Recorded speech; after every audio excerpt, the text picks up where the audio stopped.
Hello again out there in remote learning land. Today's hot topic, continuing more with pressure and wind related, but now on the massive scale, the grand scale. We're not talking local winds, we're not talking land and sea breezes. Now we're talking planetary winds, constant circulation of air around the globe. What affects that? Why does it happen? Does it change throughout the year? Things like that. Okay. This is a great little three-dimensional diagram of what's going on in the upper atmosphere. You can see these little convection cells all around. They call those Hadley cells, but they're convection cells of air. And you can see, when hot air rises, eventually cools, and you get this circulation of air around the planet. All right. Wanted to start with if you remember back in... well, shoot, you guys were young. But there was an explosion in a nuclear power plant in Japan that resulted from an earthquake. They lost control, and we had talked about this briefly earlier in the year. Anyway, that radiation went up into the atmosphere, and of course, the planetary winds started to circulate it around the Earth, and of course, bring some over to the United States. So this is just a couple of news clips from that, and diagrams showing you the potential reach of this nuclear pollution, if you will.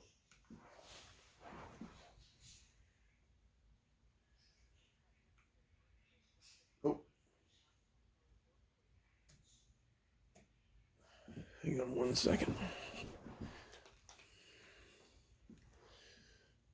Let's try that again.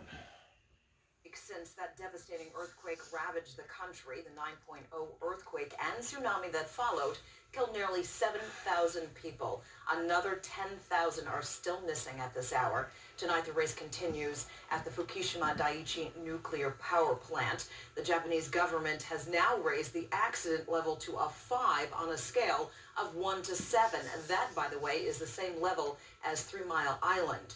And Japan is now looking for the U.S. for help. American experts are exchanging info with the plant owner and Japanese government agencies, and the U.S. has already sent planes over the reactor site to measure levels of airborne radiation.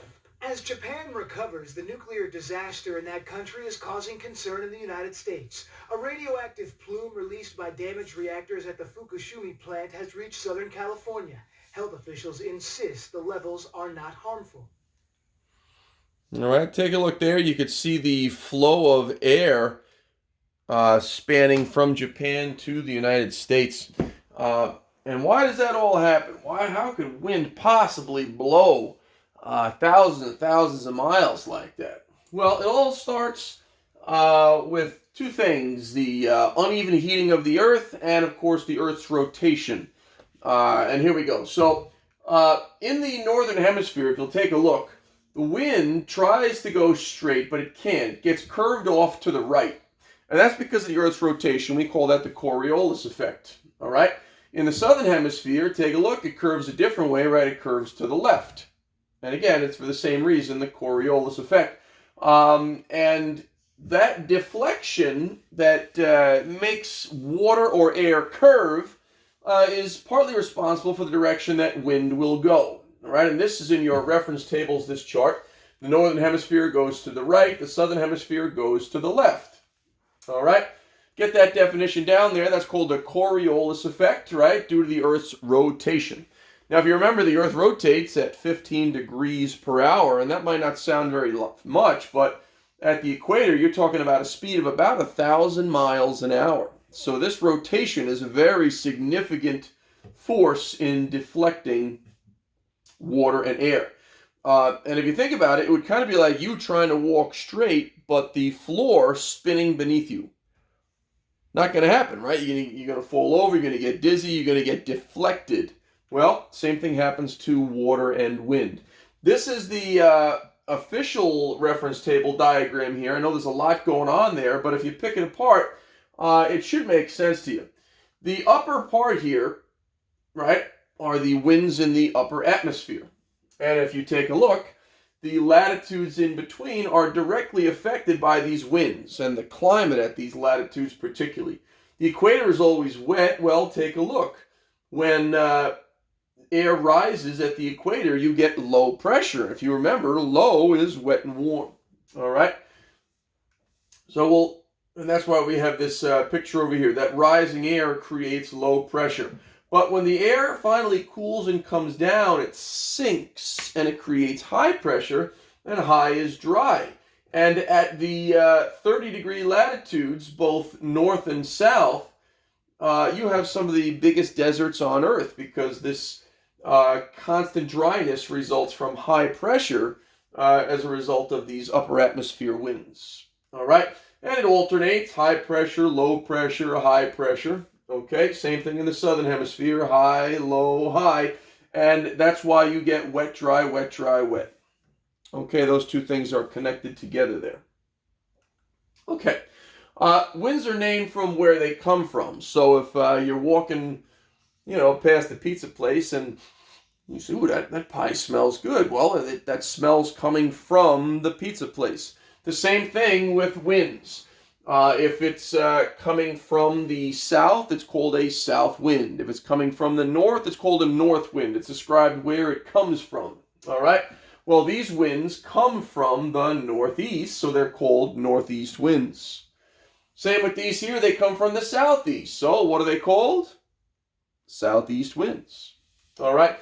And all of these areas have, consistent wind patterns.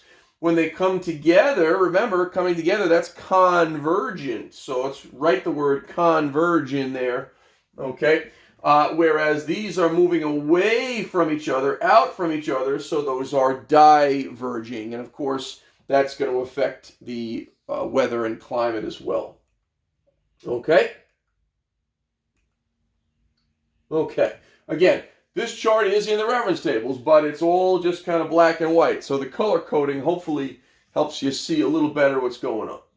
The jet streams are these little circular X marks all around here. And those are high-speed winds. I'm sure you've heard of it in the upper atmosphere that constantly circle the globe. This picture does a pretty good job of it.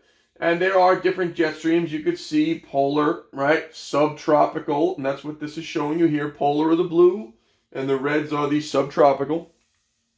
Okay, there are your jet streams there. They constantly circle the globe, carrying air around the Earth, and that's why if pollution happens in, say, Japan, it will be blown eventually around the Earth. That would be diluted, of course, but it will circulate the Earth, and the jet streams are a major part of that circulation. So get your definition in there of what a jet stream is. 35 to 75, they can be even faster miles an hour. They move towards the east, and the season will determine how high or low they are in latitude, but they're always there. Okay? All right.